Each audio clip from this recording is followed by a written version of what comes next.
Madame Austrate. Merci, Monsieur le Président. Je m'excuse déjà pour les redites. Hier et ce matin, nous avons pu lire dans la presse des articles évoquant la mise en place d'un péage urbain à Bruxelles, une mesure qui fait débat depuis de nombreuses années. La presse parle en fait surtout des réactions négatives que cette idée suscite en Wallonie.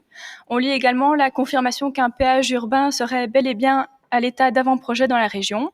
Baptisée Smart Move Brussels, la mesure fera apparemment l'objet d'une phase de test en 2021 pour un budget de 5 millions d'euros. L'idée d'un péage urbain mobilise plusieurs enjeux importants, la mobilité, l'environnement, la qualité de l'air et bien sûr la fiscalité.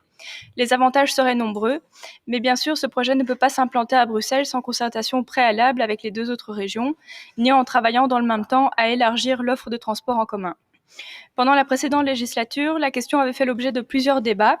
Certains parlementaires avaient plutôt plaidé pour l'installation d'un système de péage positif qui récompenserait les utilisateurs de moyens de transport alternatifs à la voiture.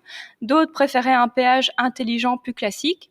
Le gouvernement avait vanté les mérites des systèmes mis en place dans les villes comme Singapour, où le péage s'adapte aux embouteillages et au taux de la pollution. Mes questions sont donc les suivantes.